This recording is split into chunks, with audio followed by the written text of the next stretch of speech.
میرے آقا ارشاد فرماتے ہیں اگر تم کسی پہ لعنت بھیجتے ہو، اگر وہ اس لعنت کا اہل نہیں ہے تو یقیناً وہ لعنت لوٹ کر تم پر آئے گی اور تمہیں آ لگے گی۔ محمد رضا قاسم مصطفی کے اسلامک بیانات سننے کے لیے اس چینل کو سبسکرائب کریں۔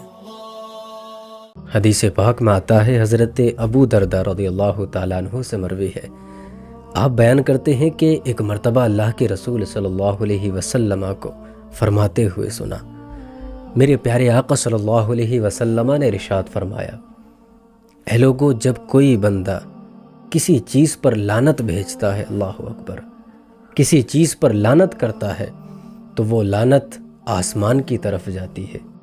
جب وہ آسمان کی طرف جاتی ہے تو آسمان کے دروازے بند کر دیے جاتے ہیں، اور اس کے بعد وہ لعنت لوٹتی ہوئی زمین پر آتی ہے۔ جب زمین پر پہنچتی ہے تو زمین کے دروازے بند ہو جاتے ہیں، اللہ اکبر۔ پھر وہ لعنت بائیں جاتی ہے، دائیں جاتی ہے، اللہ اکبر، حتیٰ کہ لوٹ کر اس چیز پر آ جاتی ہے جس چیز پر لعنت کی گئی ہے، اللہ اکبر۔ مثال کے طور پر اگر کسی انسان پر کسی نے لعنت کی کہ فلاں تجھ پر لعنت ہو، فلاں کی یہ ہو، فلاں کی وہ ہو، اللہ اکبر، تو میرے آقا ارشاد فرماتے ہیں کہ پہلے وہ لعنت آسمان کی طرف جاتی ہے تو آسمان کے دروازے بند کر دیے جاتے ہیں، اور پھر وہ لوٹ کر زمین کی طرف آتی ہے تو زمین کے دروازے بند ہو جاتے ہیں۔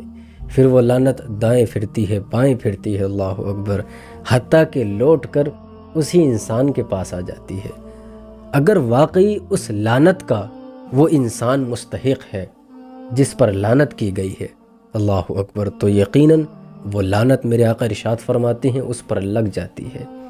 اور اس کے بعد میرے آقا ارشاد فرماتے ہیں اگر وہ شخص یا وہ چیز اس کی اہل نہیں ہے، اگر وہ لعنت اس کی اہل نہیں ہے، اللہ اکبر، تو میرے آقا ارشاد فرماتے ہیں وہ لعنت آ کر تم پر ہی لگ جائے گی، اللہ اکبر۔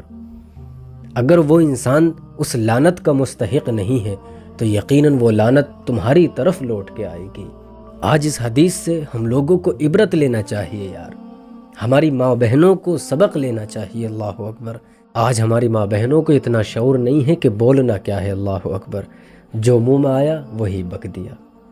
میرے آقا ارشاد فرماتے ہیں اگر تم کسی پہ لعنت بھیجتے ہو، اگر وہ اس لعنت کا اہل نہیں ہے تو یقیناً وہ لعنت لوٹ کر تم پر آئے گی اور تمہیں آ لگے گی۔ آج اپنی زبانوں کو محفوظ رکھیں، اور کسی پہ لعنت بھیجے تو ذرا سوچ سمجھ کے، اگر تم اس کے اہل ہوئے تو یقیناً میدان قیامت میں بھیانک انجام ہونے والا ہے۔